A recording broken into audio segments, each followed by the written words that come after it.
ఐబొమ్మ కేసులో ED entry ఇచ్చింది. Court అనుమతితో ఐబొమ్మ నిర్వాహకుడు రవిని త్వరలో విచారించనుంది ఈడీ. రవిపై నమోదైన 5 కేసుల వివరాలను సేకరించిన ఈడీ అతన్ని చంచల్గూడ జైల్లో విచారించనుంది. ఐబొమ్మ ద్వారా దాదాపు 500 కోట్లు సంపాదించినట్లుగా పోలీసులు గుర్తించినట్లు సమాచారం. ఈడీ విచారణలో కీలకమైన విషయాలు వెలుగులోకి వచ్చే అవకాశం ఉంది. ఐబొమ్మ కేసులో ఈడీ ఎంట్రీ ఇచ్చింది. ఇదే అంశానికి సంబంధించి పూర్తి డీటెయిల్స్ అందించడానికి మా ప్రతినిధి అమర్ లైవ్ లో జాయిన్ అవుతున్నారు. అమర్, కవిత, ఐబొమ్మ కేసులో ఇప్పటికే ఈడీ ఎంటర్ అయింది. ఇది కేసుకు సంబంధించి హైదరాబాద్ కమిషనర్ సంబంధించి ఒక లేఖ కూడా గతంలో రాసింది.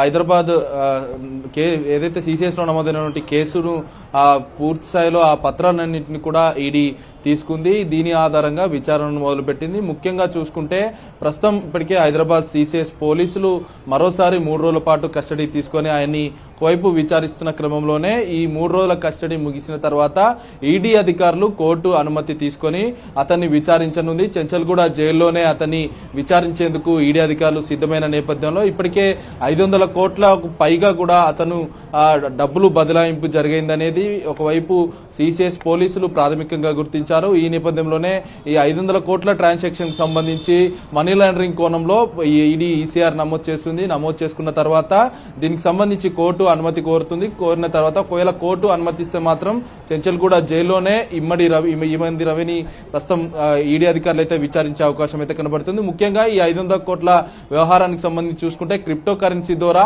అతని ఎన్ఆర్ఈ ఖాతాలకు బదిలీ అయినట్లుగా తెలుస్తుంది. బెట్టింగ్ యాప్లు, గేమింగ్ యాప్లు వీటన్నిటికి కూడా ప్రచారం నిర్వహించి వాటి ద్వారా వచ్చిన డబ్బులను యూఎస్డి రూపంలో, విదేశీ కరెన్సీ రూపంలో ఎన్ఆర్ఈ ఖాతాలకు బదిలీ అయినట్లుగా పోలీసులు ఇప్పటికే సిసిఎస్ పోలీసులు ఆయన విచారణలో వెల్లడైన నేపథ్యంలో బ్యాంకు సంబంధించిన అధికారుల దగ్గర నుంచి కూడా కీలకమైన సమాచారాన్ని కూడా సేకరించారు. ఆ సమాచారం ఆధారంగా ఇప్పటికే సిసిఎస్ పోలీసులు మరో 3 రోజులు కస్టడీ కోరగా నాంపల్లి కోర్టు అనుమతి ఇవ్వడంతో ఇవాళ మొదటి రోజు ఆయన్ని ముఖ్యంగా ఆర్థిక లావాదేవీలు, ఇటు ఏంజిలా అనే సర్వర్, ఐపీ మాస్క్ సర్వర్ ద్వారా పూర్తి స్థాయిలో అంతర్జాల వ్యవస్థనే మోసం చేసుకుంటూ వస్తున్నటువంటి ఏంజిలా వ్యవస్థపైనే, నిర్వాహకులపైనే దృష్టి సారించిన నేపథ్యంలో, ఎందుకంటే ఈ ఏంజిలా వ్యవస్థ పైన దృష్టి సారిస్తే ఉన్నటువంటి spam browsers, spam links, URL links ఏవైతే ఉంటాయో వాటన్నిటిని కూడా క్లోజ్ చేసే అవకాశం ఉన్న నేపథ్యంలో సైబర్ క్రైమ్ పోలీసులు ఏంజిలా నిర్వాహకులపైనే ప్రస్తుతం విచారణ జరుపుతున్నారు. రవిని కీలకమైన ప్రశ్నలు అడుగుతున్నారు. ఏంజిలా సంస్థ ఎలా పరిచయమైంది, ఐపీ మాస్క్ ఎలా చేయదలుచుకుంటున్నారు, ఐపీ మాస్క్ ద్వారా